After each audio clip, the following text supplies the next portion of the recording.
إن الحمد لله نحمده ونستعينه ونستغفره ونتوكل عليه ونعوذ بالله من شرور أنفسنا ومن سيئات أعمالنا. من يهده الله فهو المهتد ومن يضلل فلن تجد له وليا مرشدا. أشهد أن لا إله إلا الله وحده لا شريك له وأشهد أن محمدا عبده ورسوله. En el nombre de Allah, clemente, misericordioso, que la paz y las bendiciones sean con el profeta Muhammad sallallahu alayhi wa sallam. Atestigo que no hay Dios sino Allah y que nada ni nadie merece la adoración sino Él, y atestigo que Muhammad es el siervo, el mensajero y último de los profetas enviados por Allah a la humanidad. Alabado sea Allah, Señor del universo, solo a Él imploramos y pedimos ayuda. Esta clase es para presentar y hacer conocer el Islam, porque el Islam ha cambiado la vida de innumerables personas y sin embargo continúa siendo desconocido para muchos y malentendido por millones, por lo cual decidimos hacer estas clases para presentar el Islam de una manera breve y concisa. Estas clases son un resumen de los distintos temas que son necesarios para comprender el Islam, para presentar las herramientas necesarias para la correcta comprensión de una religión que desde hace más de 1400 años es la forma de vida y guía de un quinto de la población mundial. ¿Qué es el Islam? El Islam significa sumisión a Dios, único merecedor de nuestra sumisión y de nuestra adoración. También significa paz, que es la consecuencia natural del sometimiento y entrega a la voluntad de Dios. El Islam es la restauración del monoteísmo a su original pureza esencial que Dios había revelado a los seres humanos ya desde Adán, el primer hombre y primer profeta, y que luego le sucedieron muchos profetas, entre ellos Abraham, Moisés, Jesús, la paz sea con todos ellos. El monoteísmo se había visto comprometido como resultado de las desviaciones, idolatrías que paulatinamente alejaban a los hombres de las revelaciones hechas a los profetas anteriores. Por lo tanto, era necesaria una nueva revelación que sea definitiva y universal, que restableciera de manera firme, clara y precisa la relación primordial, la conexión directa entre el ser humano y su creador. Por eso el Islam no es una religión inventada o nueva, sino la cumbre del mensaje monoteísta que difundieron todos los profetas. El Islam es, en consecuencia, el restablecimiento de la antigua práctica monoteísta del profeta Abraham y el Mesías Jesús, la paz sea con ellos. Algunos asuntos y prácticas cambiaban con la venida de un mensajero a otro, pero el mensaje siempre ha sido el mismo: adorar al único Dios y no asociarle nada en su divinidad.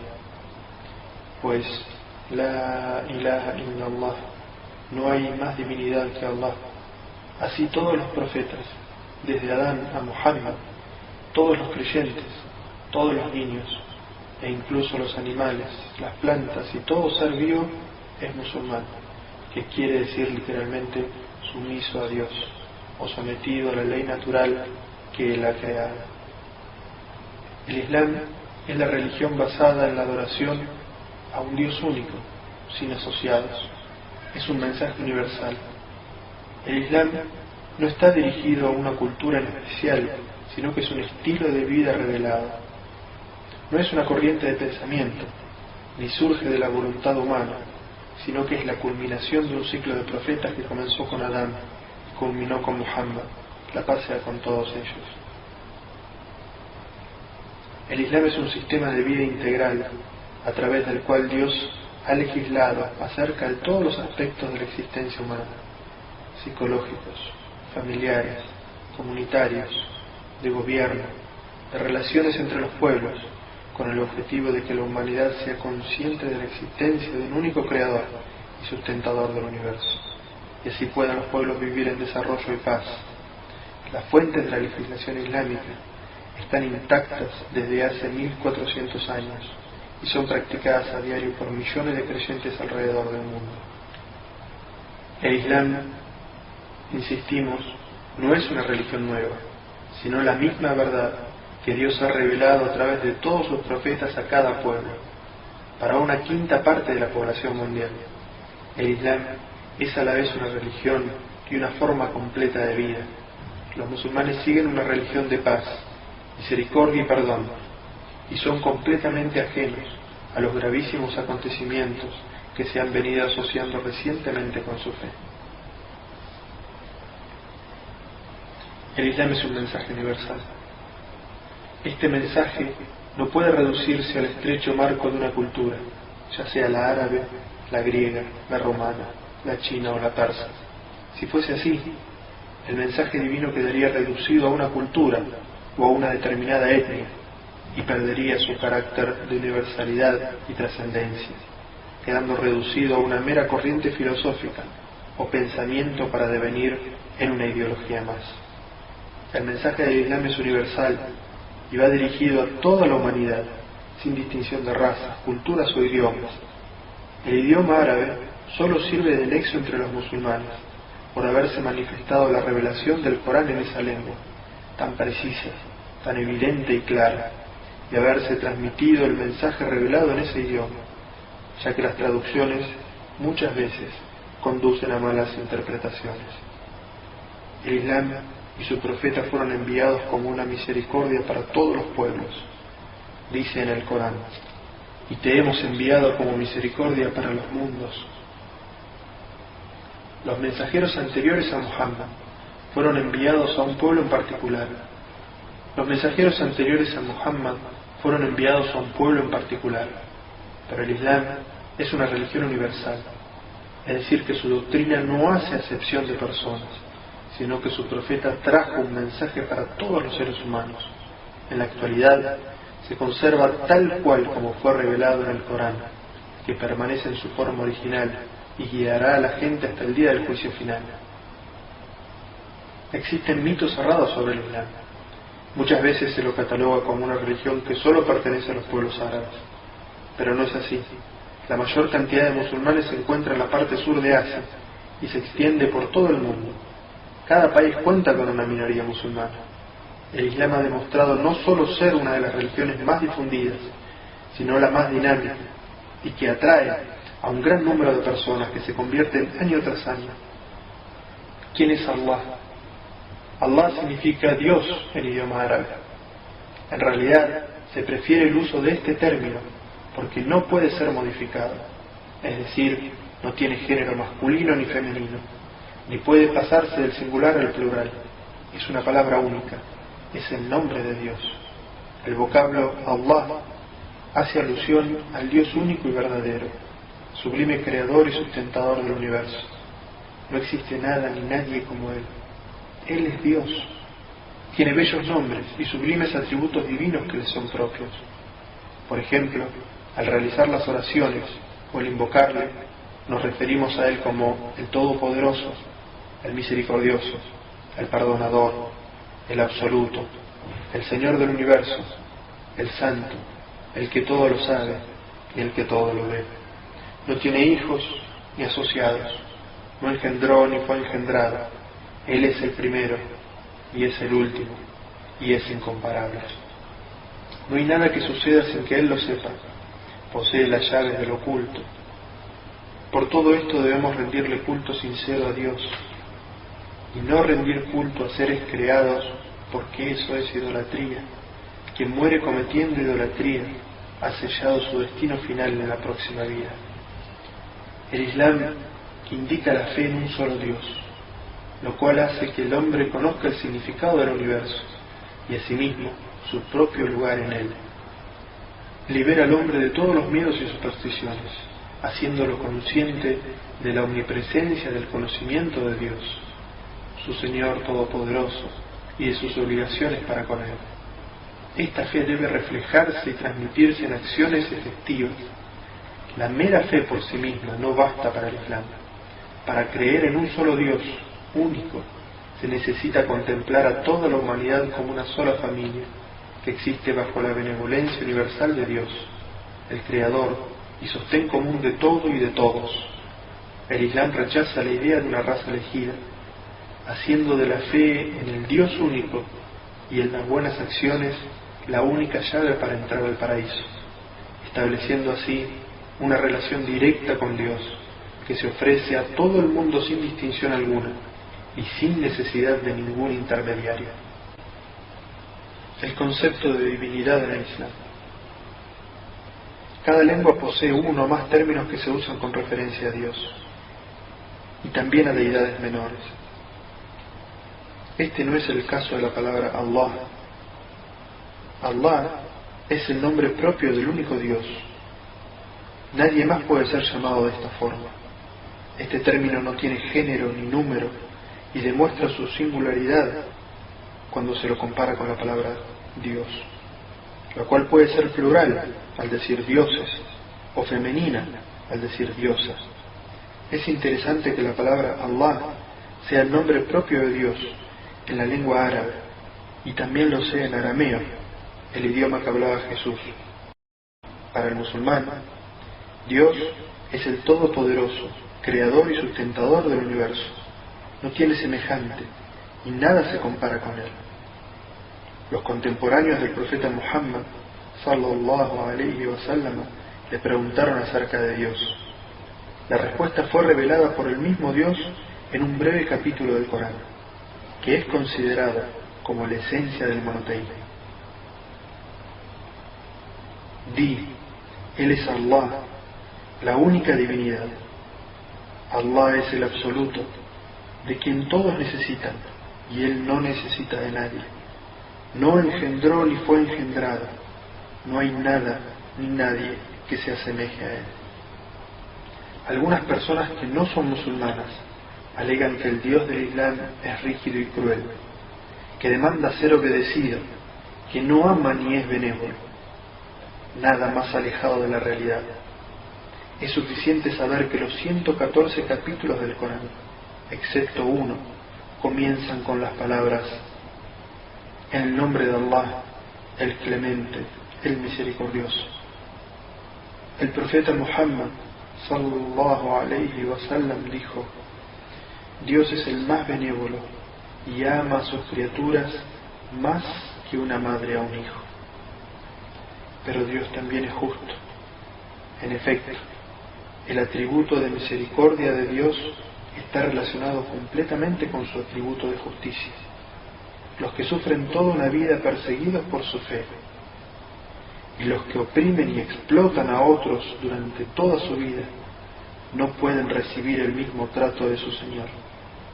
Esperar lo mismo sería negar la responsabilidad que tiene el ser humano sobre sus obras y el juicio que por ello le compete en la vida futura, y sería negar toda estimulación hacia la vida moral y virtuosa en este mundo. Los siguientes versículos coránicos son claros y precisos en este sentido. Dice en el Corán: por cierto que los piadosos serán agraciados por su Señor con los jardines de las delicias. ¿Acaso vamos a tratar por igual a quienes se someten a Dios y a los pecadores? ¿Qué os pasa? ¿Cómo es que juzgáis así? El Islam rechaza caracterizar a Dios bajo cualquier forma humana o presentarlo a favor de ciertos individuos o naciones en base a su riqueza, poder o raza. Dios creó a todos los seres humanos iguales. Estos pueden distinguirse y ganar su favor únicamente a través de la virtud y la piedad. Las afirmaciones que sostienen que Dios descansó el séptimo día de la creación, o que luchó con uno de sus siervos, o que Dios es un conspirador envidioso en contra de la humanidad, o que Dios se ha encarnado en un cuerpo humano, todo esto es considerado erróneo desde la perspectiva islámica. El uso de la palabra Allah, el nombre propio de Dios, es un reflejo puro del énfasis islámico en la creencia de un solo Dios, que es la esencia de todos los mensajes transmitidos por los profetas. Es por eso que el Islam considera a la asociación de cualquier deidad o persona junto a Dios como un pecado grave que Allah no perdonará el día del juicio final, salvo que el individuo se haya arrepentido durante su vida terrena. El Creador es de una naturaleza diferente a lo creado, porque si fuese de la misma naturaleza sería transitorio, temporal y necesitaría de un Creador. Si el Creador no es transitorio, entonces debe ser eterno. Y si es eterno, su existencia no puede ser causada. Y si nada causa su existencia, nada fuera de él es causal de que siga existiendo. Y esto significa que es autosuficiente. Si él no depende de nada para continuar su existencia, entonces ésta no puede tener fin. Por esta razón es que el Creador es eterno, Él es el primero y es el último, es autosuficiente. Él no solo crea todas las cosas, sino que las preserva, las sustenta y es el responsable de todo cuanto le suceda. Dice en el Sagrado Corán: Dios es el creador de todas las cosas y Él es su amparador. A Él pertenecen las llaves de los cielos y de la tierra y el poder total sobre ellos. Dice en otro versículo: no existe criatura en la tierra sin que sea Dios quien la sustenta. Él conoce su morada y por dónde transita. Todo está registrado en un libro evidente. Los atributos divinos. Si el Creador es eterno, sus atributos entonces también lo son. La lógica entonces indica que no puede perder ninguno de sus atributos ni adquirir nuevos. Si esto es así, entonces sus atributos son absolutos.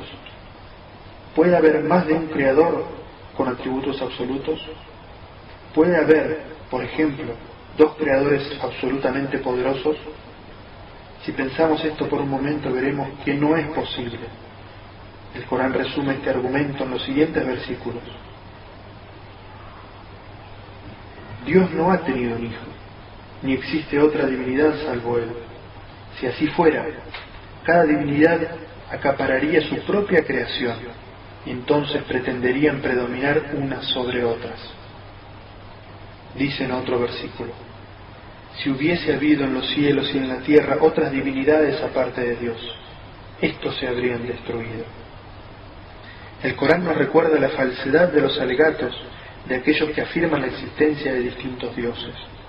A los adoradores de objetos fabricados por la mano del hombre se les puede preguntar: ¿acaso adoráis lo que vosotros mismos habéis tallado? ¿Es que toman el lugar de Dios protectores que no pueden beneficiarse ni perjudicarse siquiera a sí mismos? A los que adoran cuerpos celestes se les puede citar la historia de Abraham.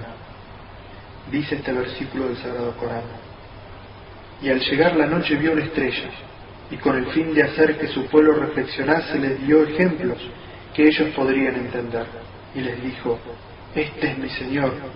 Pero cuando desapareció exclamó: no adoro a los que se ausentan. Luego, al ver la luna aparecer, dijo: este es mi Señor.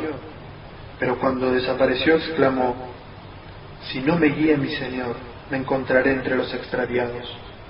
Y cuando vio salir el sol dijo: este es mi Señor, este es más grande aún.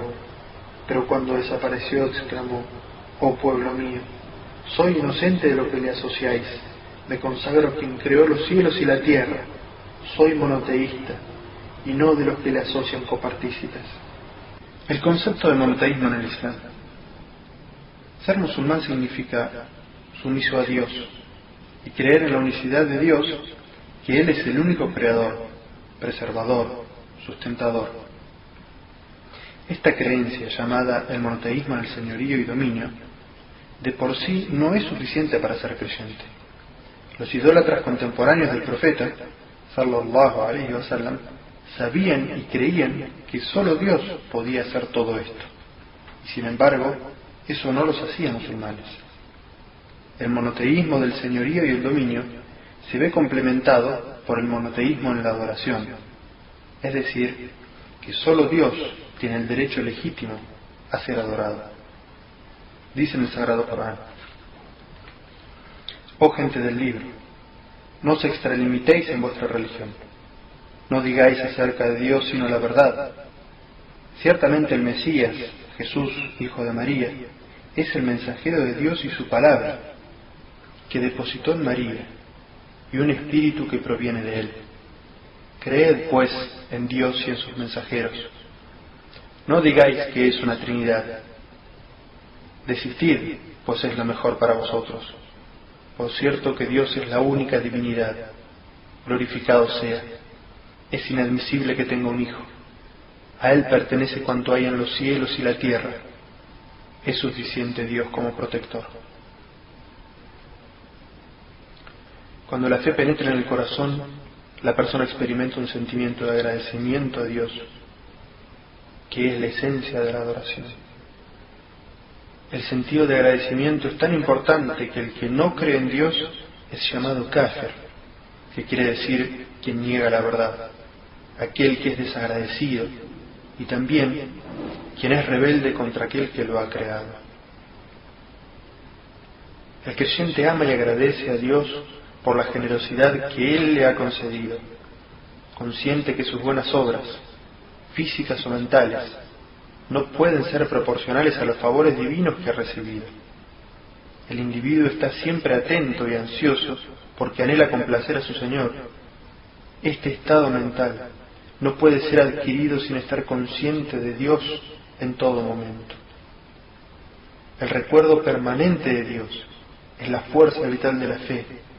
De lo contrario, la fe se marchita y desaparece.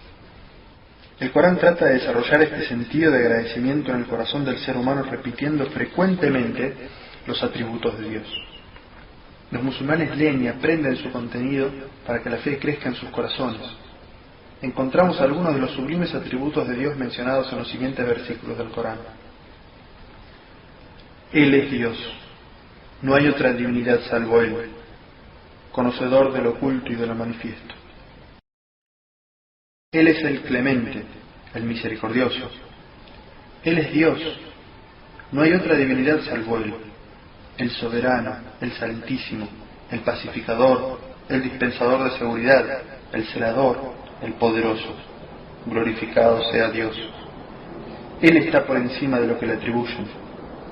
Él es Dios, el creador, el iniciador y el formador. Suyos son los nombres y atributos más sublimes. Todo cuanto existe en los cielos y en la tierra le glorifica. Él es el poderoso, el sabio. Y dice en otro versículo, Dios, no existe nada ni nadie con derecho a ser adorado excepto Él, el viviente. Se basta a sí mismo y se ocupa de toda la creación. No lo toma somnolencia ni sueño. Suyo es cuanto hay en los cielos y la tierra.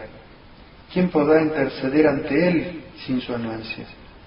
Conoce el pasado y el futuro, y nadie abarca de su conocimiento salvo lo que Él quiere. Su trono se extiende en los cielos y en la tierra, y la custodia de ambos no le agobia, y Él es el sublime, el grandioso.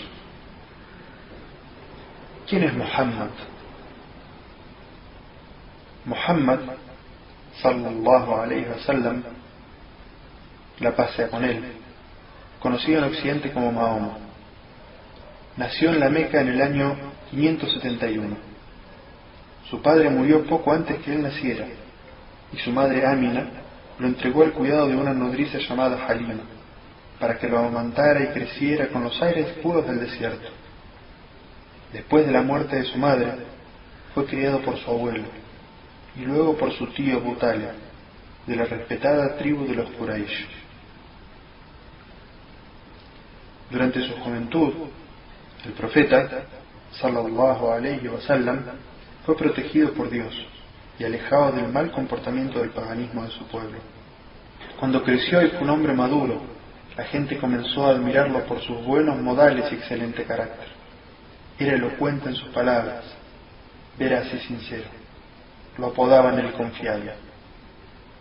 A los 25 años se casó con Hadilla, una prestigiosa mujer que pertenecía a una familia de comerciantes y era 15 años mayor que él. Muhammad, sallallahu alayhi wa sallam, tenía una profunda naturaleza religiosa. Solía retirarse a meditar a una cueva en un monte llamado La Luz. A los 40 años de edad, mientras se encontraba en el monte, recibió por primera vez la revelación de Dios a través del ángel Gabriel, quien le transmitió los primeros versículos del Sagrado Corán. Estas revelaciones continuaron durante 23 años, hasta hasta conformar lo que hoy conocemos como el Sagrado Corán. Tan pronto como comenzó a recitar lo escuchado del ángel Gabriel y a predicar esa verdad, el profeta y sus seguidores comenzaron a ser perseguidos. Esta situación llegó a ser tan despiadada que Dios le dio la orden de emigrar de la Meca, ciudad en ese entonces de idólatras y materialistas, a la ciudad de Medina, iniciándose en ese momento el comienzo del calendario musulmán, o más conocido como la Hijra. En la ciudad de Medina se construyó la primera mezquita islámica. El profeta Muhammad sallallahu alaihi wasallam nunca aprendió a leer ni a escribir. Era iletrado aún después de recibir la revelación divina. Con el paso del tiempo, los musulmanes volvieron a la Meca, estableciendo allí el Islam definitivamente. Antes de su muerte, a los 63 años, el Islam se había difundido por toda Arabia y luego se extendió desde Oriente hasta Occidente. Estableció las bases sociales de una sociedad basada en la justicia y la verdad. ¿Qué es el Corán? El Corán es la palabra de Dios revelada a Muhammad por medio del ángel Gabriel. La revelación fue memorizada y posteriormente escrita. El Corán ha permanecido intacto de toda tergiversación por más de 14 siglos.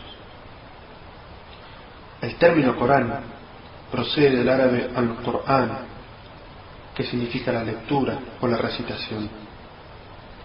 Este libro recoge las diferentes revelaciones de Dios a Muhammad durante los casi 23 años de su vida profética. Está dividido en 114 suras o capítulos, unos más extensos que otros. El más breve contiene solo 3 versículos y el más amplio 286 extensos versículos. Algunos capítulos fueron revelados en la Meca y otros en Medina. Los capítulos y versículos de Meca se refieren a las bases de la doctrina, como el monoteísmo, la resurrección, el día del juicio. Y los que fueron revelados en Medina corresponden a la legislación, tanto de los actos de adoración como de las relaciones jurídicas y humanas. Investigadores tanto islámicos como no islámicos coinciden en la integridad que sustancialmente ha mantenido el texto del Corán a lo largo de la historia. A diferencia de las escrituras divinas anteriores, el Corán fue preservado en el corazón de los creyentes a través de su memorización. No se mantuvo en las manos de ningún clérigo ni grupo que pudiera tergiversar su contenido, sino que siempre estuvo al alcance de todos los musulmanes, ya que lo recitaban en sus oraciones diarias. Después de realizar un estudio sobre el Corán, Maurice Bucaille, un cirujano francés interesado en los aspectos científicos del Corán, dijo: gracias a su indiscutida autenticidad, el texto del Corán mantiene un lugar único entre los libros de la revelación. El concepto de adoración en el Islam. La adoración, según el Islam, se refiere a la purificación del ego y a la vez a la vida diaria del ser humano. La base de la adoración reside en el hecho de que los seres humanos son criaturas y siervos de Dios, su Creador y Señor, quien juzgará sus obras en el más allá. Así, el acercamiento del ser humano hacia Dios es en estrecho contacto, con reverencia, espíritu de devoción y humilde sumisión. En algunas religiones, la adoración es un modo de desarrollar una actitud de ascetismo y aislamiento de la vida natural. En estas religiones se trata de desarrollar una mentalidad que desprecia la alegría y el gozo de los placeres lícitos del mundo. Existen otras religiones que consagran ciertos lugares para la adoración, prohibiendo que se realice en cualquier otro lugar. Hay también religiones en las que la adoración solo puede ser realizada en presencia de un director, llamado sacerdote. Así, la naturaleza y las formas de la adoración varían de una religión a otra. En el Islam, la adoración está directamente relacionada con el hecho de que los correctos cimientos para una vida buena y sana son la solidez en las creencias y pensamientos, pureza de espíritu y rectitud en las acciones. A través de la creencia en la unicidad de Dios, el Islam purifica la creencia de las personas de todos los mitos y supersticiones. El politeísmo y la idolatría son contrarias al Islam y degradan al ser humano a un nivel incompatible con su dignidad. El Islam lucha contra la idolatría y el politeísmo, sea cual fuere su forma y la expresión en que se encuentre. En cuanto a la erradicación de la idolatría, el Islam considera sus más imperceptibles formas. incluso aquellas creencias y prácticas que no parecen idólatras para quienes las practican. Una de las manifestaciones de este aspecto es que el Islam prohíbe la oración ritual frente a una tumba y tampoco permite el juramento en nombre de nadie salvo Dios. Todo esto demuestra el total rechazo del Islam hacia la idolatría. Características de la adoración. Los rasgos característicos de la adoración propuesta por el Islam pueden quedar comprendidos de la siguiente forma. Primero, no existen intermediarios. El Islam libera la adoración de toda servidumbre a cualquier intermediario entre el ser humano y su Creador. Y el Islam crea una unión directa entre el ser humano y su Señor, haciendo así innecesaria la intervención de intermediarios. Los sabios y eruditos, considerados doctos en el Islam, sheikh, alim, no son intermediarios entre el hombre y Dios, y ni siquiera tienen el derecho a legislar actos de adoración dirigidos a Dios. Son considerados seres humanos a los que se les ha impuesto la tarea adicional de enseñar a aquellos que carecen de los conocimientos básicos. Son considerados culpables y guardan para sí dicho saber, y no lo imparten a quienes aspiran a tenerlo. En otras palabras, la jurisprudencia islámica no impone el dominio de la gente docta en materia religiosa sobre el resto de la gente en el camino correcto. Según el texto del Corán, exhorta, oh Muhammad, a los hombres, pues esa es tu misión. El profeta sallallahu alayhi wa sallam también dirigió a su propia hija Fátima las siguientes palabras, que muestran que todos los seres humanos están en un nivel de completa igualdad ante Dios. Le dijo: oh Fátima, hija mía, no podré ayudarte en forma alguna ante Dios.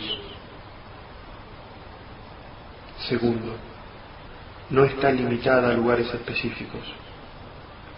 El Islam no solamente ha liberado la adoración de la presencia de intermediarios, sino también del confinamiento en lugares determinados. El Islam enseña que todo lugar es lo suficientemente puro para adorar a Dios, ya sea una casa particular, en la cubierta de un buque, en la cabina de un avión o una mezquita especialmente construida para tal fin. Donde quiera que una persona se encuentre puede dirigirse a su Señor y ponerse en comunión con Él. El profeta, sallallahu alayhi wa sallam, expuso esta idea con bellas palabras. Dijo: me ha sido otorgada toda la tierra como mezquita, pura y limpia, a todo hombre de mi nación que le alcance la hora de la oración, que la realice donde sea que se encuentre.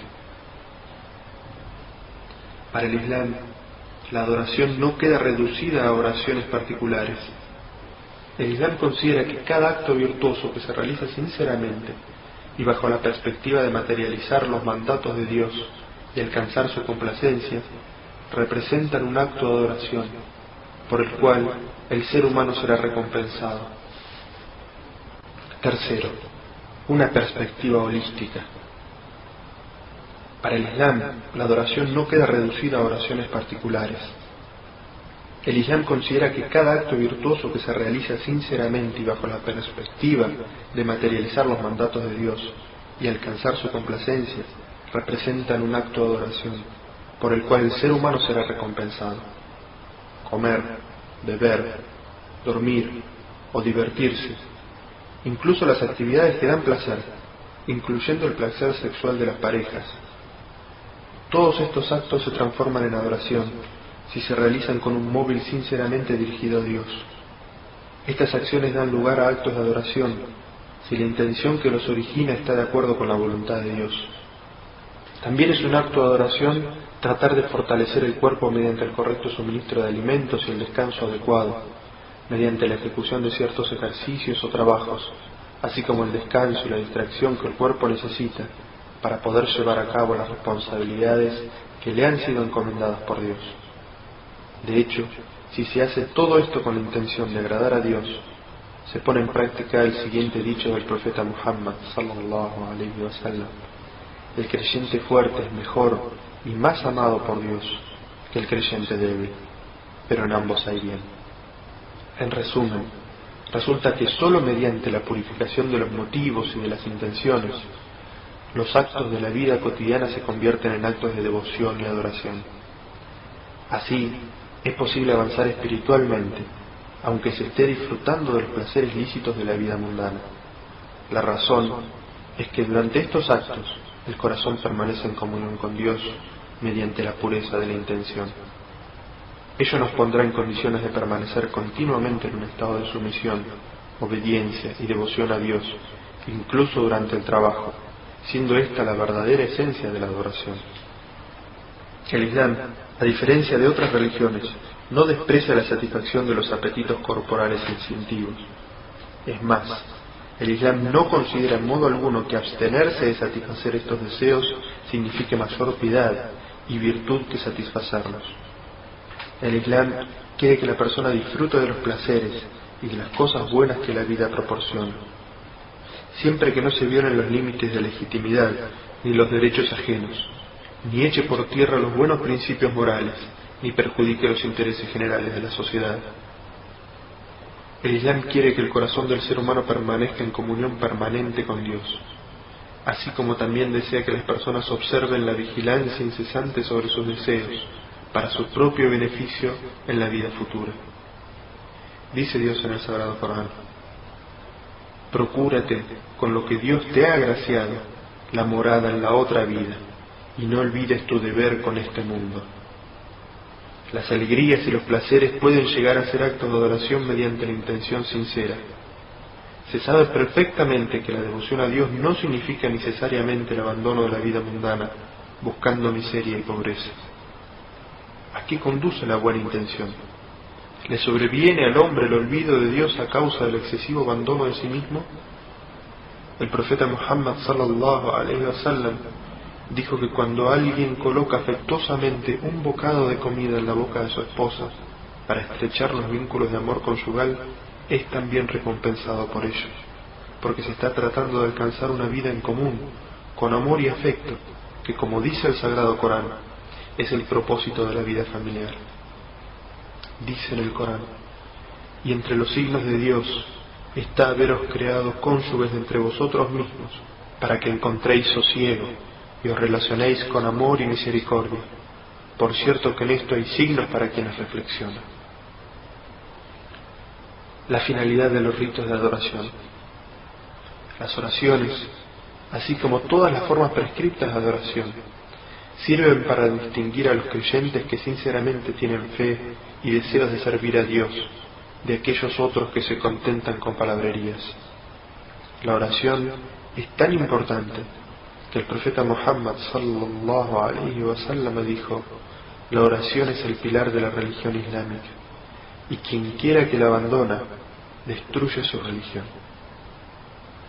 La finalidad del Islam, al declarar que la adoración abarca la totalidad de los aspectos de la vida humana, es hacer que la fe religiosa desempeñe un papel efectivo y práctico, desarrollando en el ser humano una actitud paciente y fuerte ante las dificultades y obstáculos, creando en él un impulso para lograr superarse espiritual y materialmente. Todo esto deja ver ampliamente que el Islam, abanderado de los conceptos e ideas antes citados, se opone a filosofías que incitan a la persona a convertirse en un ermitaño, es decir, a una errónea clase de ascetismo que se fundamenta en la renuncia al mundo y la abstención de la búsqueda del sustento, en el abandono de la vida de acción y desarrollo, en el completo estancamiento y decadencia. Estas actitudes no tienen lugar dentro del Islam, más bien son símbolos de derrota y evasión de la lucha por la vida. Para vivir se requiere fuerza, recursos y actividad. El papel que desempeña el Islam en el desarrollo de la vida es totalmente positivo. Así pues, dedicarnos a cultivar la vida espiritual debería hacernos más fuertes y decididos en el desarrollo y progreso de una vida mejor en este mundo. Las creencias del Islam son claras y simples. El Islam tiene en cuenta todas las circunstancias de la vida, y es por ello que brinda soluciones que facilitan el modo de vida de los seres humanos. El Islam se plantea como una forma de vida que da protección y guía a quien lo desee. El profeta, sallallahu alaihi wasallam, dijo: el Islam es sencillo, y quien se sobrecargue en su religión no podrá cumplir con lo que se proponga.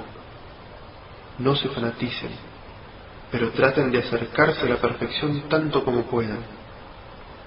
Dice en el Sagrado Corán: Dios os eligió para que sigáis su religión, y no os prescribió nada que no pudierais cumplir. Esta es la religión monoteísta de vuestro padre Abraham. Dios os llamó musulmanes anteriormente, y también fueron llamados así en esta revelación. Y dice en otro versículo del Sagrado Corán: Dios no exige a nadie por encima de sus posibilidades. La consigna del Islam: moderación en todos los asuntos. El ser humano necesita constantemente del equilibrio para vivir en armonía y paz. El Islam busca este equilibrio en todos los aspectos de la vida y aleja a la gente de toda clase de extravagancias y fanatismos. Tiene un profundo interés por lo espiritual, al igual que se preocupa del bienestar material de las personas. Les enseña a sus seguidores a prepararse para la vida eterna y disfrutar de la vida terrenal siempre que no se excedan los límites establecidos por Dios. El camino del Islam es un sendero de igualdad, moderación, paz y justicia. El Islam se diferencia de otras religiones, pues no enfatiza lo material en desmedro de lo espiritual, sino que armoniza ambos. Los excesos y el desenfreno están estrictamente prohibidos, porque perjudican la salud física y emocional de las personas. Los derechos humanos en el Islam. Para comentar este importante tema, el Islam parte de un concepto especial. Dios es el único y absoluto dueño del universo, el soberano que da fortaleza y el que alimenta, el misericordioso cuya clemencia alcanza a todos los seres humanos, otorgándoles dignidad y honor. Todas las personas son iguales en el Islam, y no se debe discriminar a causa de nacionalidad, color o raza. Cada ser humano es igual a sus semejantes, y la humanidad forma una comunidad fraternal al servicio del Creador del universo. En este concepto espiritual, el concepto islámico de la unicidad divina es dominante y central, y comprende necesariamente el concepto de la unidad humana y la fraternidad entre todos los seres humanos. Un Estado islámico puede ubicarse en cualquier lugar de la tierra, pero el Islam no limita los privilegios y los derechos del hombre a las fronteras de su propio Estado. El Islam estableció el marco de los derechos humanos, fundamentales y universales para toda la humanidad, derechos que deben ser observados y respetados en todas las circunstancias. El Sagrado Corán afirma claramente: Oh creyentes, sed firmes con los preceptos de Dios, dad testimonio con equidad, y que el rencor no os conduzca a obrar injustamente. Sed justos, porque de esta forma estaréis más cerca de ser piadosos.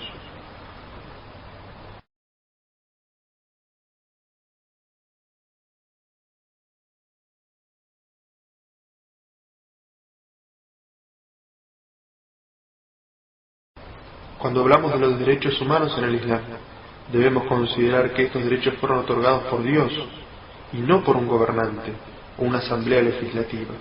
Los derechos otorgados por gobernantes o asambleas pueden suspenderse de la misma manera que han sido concedidos. En el Islam, los derechos humanos son conferidos por Dios y, en consecuencia, ninguna asamblea legislativa del mundo, ningún gobierno de la tierra tiene el derecho de abrogarlos. Tampoco se trata de los derechos humanos fundamentales conferidos sobre un papel para ser exhibidos y luego denegados en la realidad. Las proclamaciones y resoluciones no pueden ser comparados a los derechos que Dios sanciona, ya que los primeros no se aplican a todas las personas. En cambio, los segundos constituyen un compromiso permanente para todo creyente.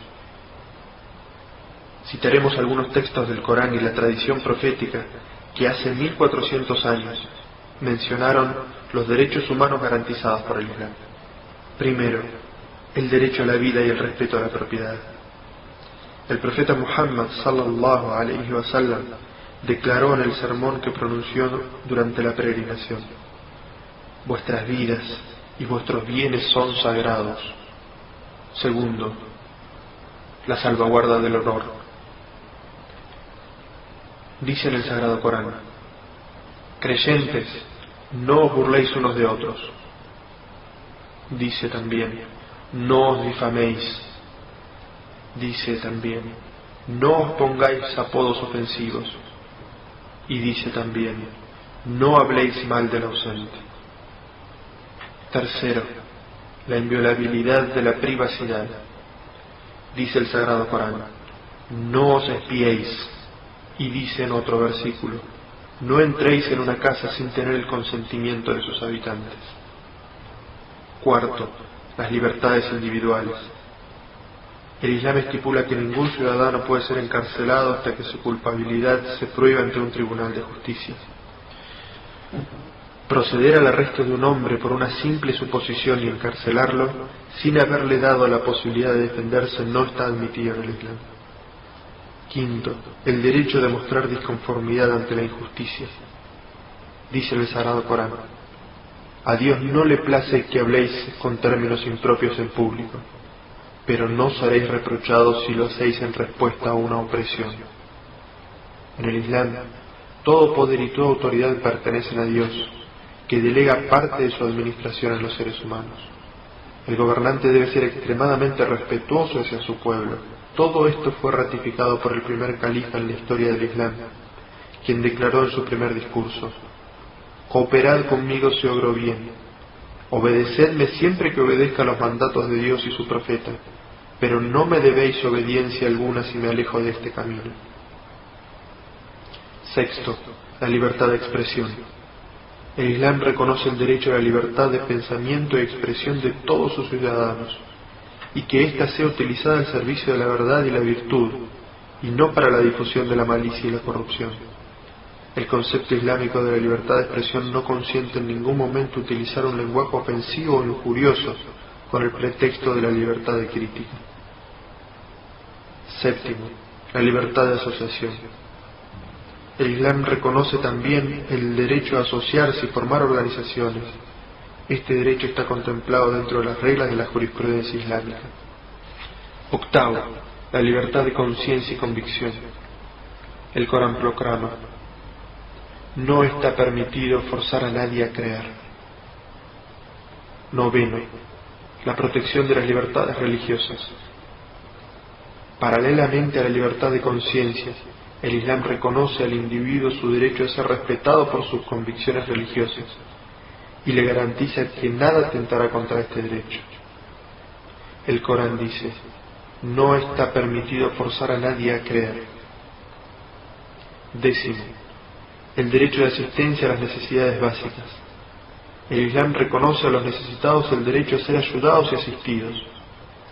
Dijo el profeta Muhammad, sallallahu alayhi wa sallam: toda persona que tenga excedente debe contribuir a satisfacer las necesidades de los pobres y los más desvalidos. Décimo primero, la igualdad ante la ley. El Islam afirma que los ciudadanos deben disfrutar de una igualdad completa y absoluta ante la ley. Décimo segundo, los gobernantes y ricos no están por encima de la ley. Una mujer perteneciente a una familia noble e influyente fue arrestada por un robo. El caso fue llevado ante el profeta sallallahu alayhi wa sallam y algunas personas pidieron la conmutación de la pena. Pero el profeta respondió: las naciones que os precedieron fueron destruidas por Dios, porque solían castigar al débil por un delito y dejaban libre a los nobles a pesar de sus crímenes. Por Dios, quien posee mi vida en sus manos, juro que si Fátima, mi hija, cometiese ese crimen, le habría aplicado la pena correspondiente. Décimo tercero, el derecho a participar en los asuntos del Estado. El Sagrado Corán describe el marco correcto para esta participación. Dice en el Sagrado Corán: no tomarás ninguna decisión sin antes consultarlos. Y dice en otro versículo: bienaventurados aquellos que consultan para resolver sus asuntos. En resumen, debe quedar claro que el Islam atiende a aplicar los derechos humanos arriba mencionados, así como otros, no solo para ofrecer auténticas garantías, sino para invitar a la humanidad a trascender hacia un nivel sublime en sus interrelaciones, dejando tras de sí las prejuiciosas líneas creadas por el parentesco de sangre, la superioridad racial y los privilegios económicos. El Islam invita a la humanidad a alcanzar un nivel de existencia en el cual el ser humano, gracias a sus cualidades interiores, puede realizar el ideal de la fraternidad humana. La moral y los valores. El Islam ha establecido derechos universales y fundamentales para la humanidad, los cuales deben ser observados y respetados bajo cualquier circunstancia. Para lograr el cumplimiento de estos derechos, el Islam no solo proporciona las garantías legales, sino que también presenta un sistema moral eficaz. Todo lo que conduce al bienestar del individuo o de la sociedad es moralmente aceptado y desarrollado, y cualquier cosa que sea injuriosa es rechazada. El Islam concede tanta importancia al amor a Dios como hacia el hombre, sin caer en formalismos. En el Sagrado Corán leemos: la piedad no consiste en orientarse hacia el oriente o el occidente, sino que consiste en creer en Dios, el día del juicio, los ángeles, los libros revelados, los profetas, hacer caridad, a pesar del apego que se tiene por los bienes, a los parientes, huérfanos, pobres, viajeros, insolventes, mendigos y cautivos, hacer la oración, ofrecer ayuda solidaria a los más necesitados, cumplir con los compromisos contraídos, ser paciente en la pobreza, la desgracia y en el momento de enfrentamiento con el enemigo. Esos son los justos y esos son los temerosos de Dios. En este versículo del Sagrado Corán se nos ofrece una bella descripción del hombre piadoso, donde se establecen reglas para su salvación, manteniendo su unidad en el amor a Dios y también al prójimo. Se plantean en este versículo 4 directrices. Primero, nuestra fe debe ser verdadera y sincera. Segundo, debemos estar preparados para demostrarla con actos de caridad al prójimo. Tercero, debemos ser ciudadanos ejemplares, apoyando todas y cada una de las obras benéficas. Cuarto, nuestra alma debe estar firme ante todas las circunstancias. Este es el patrón sobre el cual se juzga una forma de conducta en particular, calificándola como buena o menos buena, y ello constituye el núcleo alrededor del cual debe moverse toda conducta moral. Pero antes de establecer algún precepto moral, el Islam implanta firmemente en el corazón del ser humano la convicción de que su compromiso lo adquiere integralmente con Dios, que lo ve en todo momento y en todo lugar, y que podrá esconderse de todo el mundo, menos de Él, que podrá engañar a todos, pero no podrá engañar a Dios, y que no podrá esperar mejor recompensa que la que Dios le conceda. De esta manera, al establecer como objetivo de la vida del ser humano la complacencia de Dios, el Islam creó el más alto patrón de moralidad posible. Esto deberá conducir a un futuro sin límites para la evolución moral de la humanidad. Al convertir la revelación divina en fuente principal del conocimiento, se garantiza la permanencia y la estabilidad de los patrones morales que permitan un margen razonable para ajustes genuinos, adaptaciones según lo permita la legislación, aunque no para perversiones, desviaciones, relativismos absurdos o libertinaje. El Corán establece una identificación propia con la moralidad, basada en el amor y en la devoción a Dios, que impulsará al ser humano a obedecer la ley moral voluntariamente, sin necesidad alguna de presión externa. A través de la fe en Dios y en el día del juicio, se genera una fuerza que permitirá adoptar la conducta moral de forma sincera y seria, con toda devoción del corazón y del alma.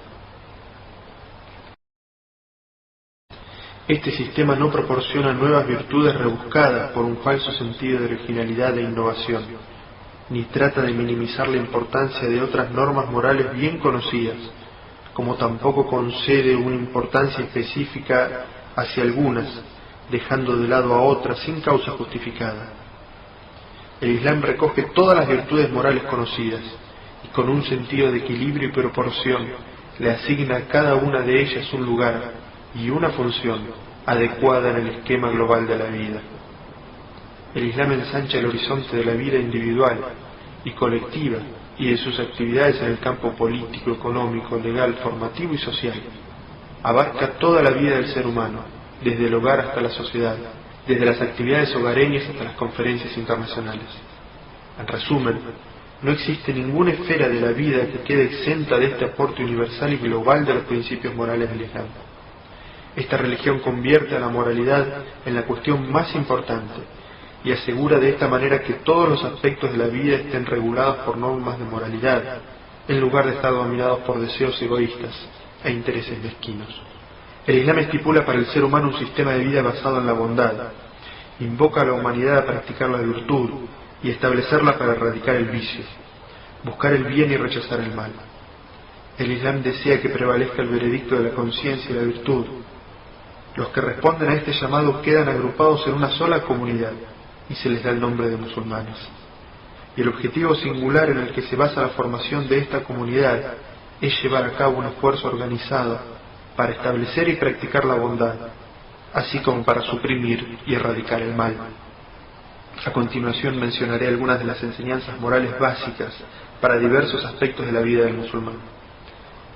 Abarcan el amplio aspecto de la conducta moral personal, así como también sus responsabilidades sociales. Humildad, modestia, control de las pasiones y deseos, veracidad, integridad, paciencia, constancia y el cumplimiento de las promesas son valores morales en los cuales insiste y una vez el Sagrado Corán. Dice en un versículo: Dios ama a los perseverantes. Dice en otro versículo: y apresuraos a alcanzar el perdón de vuestro Señor y un paraíso tan grande como los cielos y la tierra, reservado para los piadosos. Aquellos que hacen caridad, tanto en los momentos de holgura como en los de estrechez, controlan su cólera y perdonan a los hombres, sepan que Dios ama a los benefactores. Y dice en otro versículo: oh hijito, haz la oración, ordena el bien y prohíbe el mal, y sé paciente ante la adversidad. Ciertamente esto es parte de lo que Dios prescribió y requiere entereza. No les des vuelta la cara a la gente, y no andes por la tierra con arrogancia. Ciertamente Dios no ama a quien es presumido y engreído. Sé modesto en tu andar, y no levantes tu voz, que ciertamente la voz más desagradable es la del asno. En una forma que resume el comportamiento de los musulmanes, el profeta Muhammad sallallahu alayhi wa sallam dijo: mi Señor me dio 9 indicaciones. Permanecer devoto a Dios tanto en privado como en público. Hablar con justicia, tanto si estás irritado como si estás contento. Mostrar moderación, tanto en la pobreza como en la riqueza. Volver a establecer la amistad con aquellos que la hayan roto contigo. Darle a aquel que te rechace. Y que disponga siempre lo que es correcto. Las responsabilidades sociales. Las enseñanzas del Islam referente a las responsabilidades sociales están basadas tanto en el afecto y el respeto como en la solidaridad con el prójimo. Dado que algún precepto general de bondad probablemente llegue a ignorarse en alguna situación concreta, el Islam insiste en actos de bondad específicos y define las responsabilidades y derechos de diferentes relaciones. En un círculo de relaciones que se amplía gradualmente, primero nuestra familia, padres, cónyuge, hijos, luego con los demás parientes, vecinos, amigos y conocidos, huérfanos y viudas, y desde luego con los necesitados de la comunidad y de toda la humanidad. Esta responsabilidad se extiende al aspecto del medio ambiente y la ecología. Las responsabilidades hacia los padres. En las enseñanzas del Islam se insiste repetidamente en el respeto y cariño a los padres, siendo esto muy importante en la expresión de la fe del musulmán. Dice en el Sagrado Corán: tu Señor ha ordenado que no adoréis sino a Él, y que seáis benévolos con vuestros padres. Si uno de ellos o ambos alcanzan la vejez, no seáis insolentes con ellos, y ni siquiera les digáis uf, y háblales con dulzura y respeto. Trátales con humildad y clemencia y ruega: oh Señor mío, ten misericordia de ellos, como ellos la tuvieron conmigo cuando me educaron siendo niño. Las responsabilidades sociales hacia el prójimo.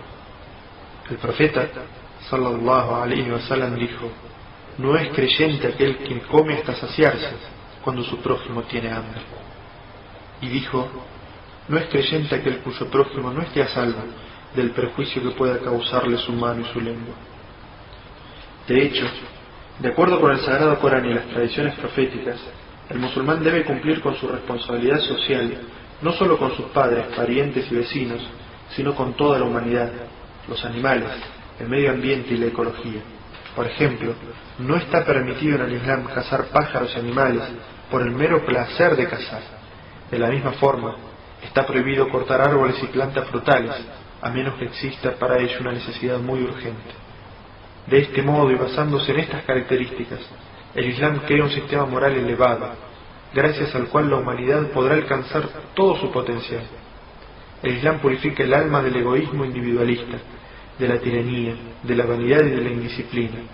Crea hombres piadosos y devotos a Dios, leales a sus ideales, cultos, llenos de bondad, generosidad y disciplina, que no se comprometen con la falsedad. El Islam induce sentimientos de responsabilidad y moral y fomenta la capacidad de autocontrol.